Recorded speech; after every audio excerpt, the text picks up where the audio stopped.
Salam alaikum, ihr Lieben. Willkommen auf meinem Kanal zu einem neuen ketogenen Dessert-Rezeptvideo von mir. Sie knackt, sie knuspert, sie lässt das Wasser im Mund zusammenlaufen. Und zwar geht es da nicht um irgendeine Schokolade, es geht um die sogenannte Dubai-Schokolade. Über Social Media hat sich die Schokolade, der neue Trend, gefüllt mit Pistaziencreme und Kordojew, den Teigfäden, wie ein Lauffeuer verbreitet. Diese Luxusschokolade mit einer Mischung aus traditionellen Aromen und modernen Designs wollen wir heute selber herstellen. Und zwar auf gesunde Art und Weise.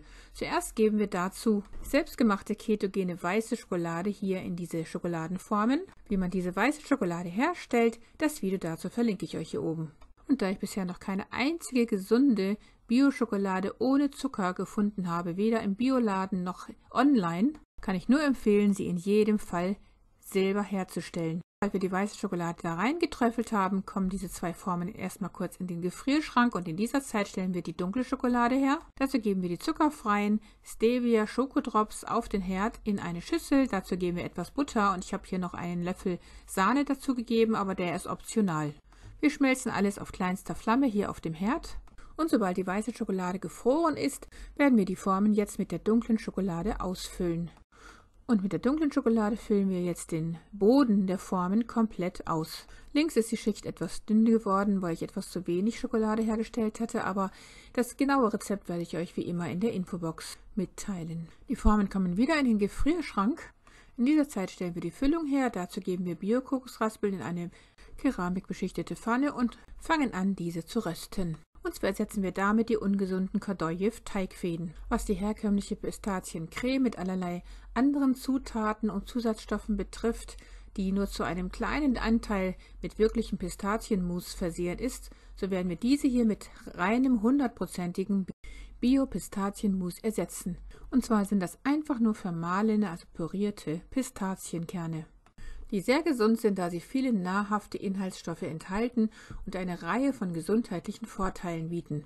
Und da das Mousse nur aus Pistazien besteht, werden wir hier jetzt mit Stevia süßen.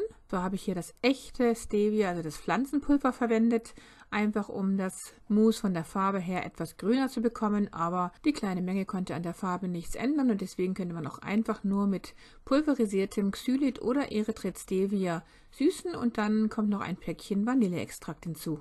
Wer die Füllung gerne etwas flüssiger haben möchte, könnte auch einfach etwas Tahini dazugeben.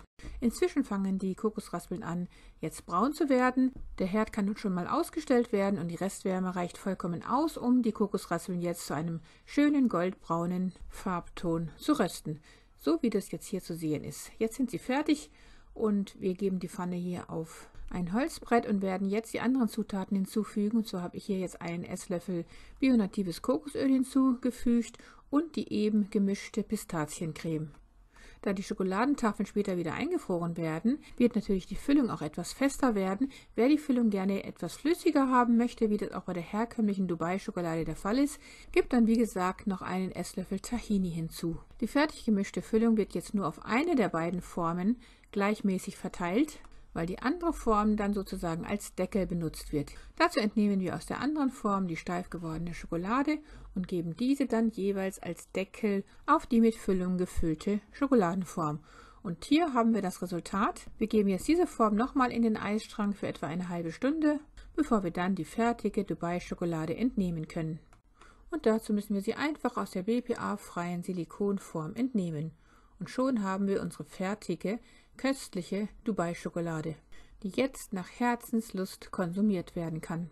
Denn im Gegensatz zur herkömmlichen Dubai-Schokolade, die aus sehr vielen Kohlenhydraten besteht, denn natürlich besteht sie aus einer Menge Zucker und auch Weißmehl in den Kordojew-Nudeln und die vielen Kohlenhydrate lassen den Blutzuckerspiegel stark ansteigen und eben dieser ständig erhöhte Blutzuckerspiegel ist die Ursache der heutigen Zivilisationskrankheiten. Da der viele Zucker die Arterienwände zerstört und so auch sämtliche Organe im Körper zu einer Fettleber führt und zu chronischen Entzündungen im Körper. Und deshalb ist die ketogene Ernährung heutzutage jedem empfohlen. Mit dieser köstlichen Dubai-Schokolade haben wir eine ketogene Version davon erstellt, da sie so gut wie keine Kohlenhydrate beinhaltet, denn gesüßt haben wir mit Erythrit Stevia oder Xylit und anstelle von eventuellen Transfetten, die in der herkömmlichen Dubai-Schokolade in Form von raffiniertem Sonnenblumenöl teilweise auch enthalten sind, haben wir hier hochwertige, gesunde, gesättigte Fettsäuren aus der Butter und dem Kokosöl, aber auch gesunde, teilweise ungesättigte Fettsäuren aus der Pistaziencreme oder vielmehr dem 100%igen Pistazienmus. Somit tun wir uns mit dieser leckeren Schokolade auch noch etwas Gutes, denn Pistazien selber stärken die Knochen, fördern die Blutbildung, sind echte Nervennahrung, tun dem Herzen gut und pushen das Immunsystem. Die gesunden Inhaltsstoffe der Kokosnuss in Form der Laurinsäure wirken antibakteriell, antiviral und antimykotisch und unterstützen das Immunsystem. Die Luxus-Dubai-Schokolade kann also auch günstig und gesund hergestellt werden. Liebste Grüße, Salam alaikum, eure Mariam.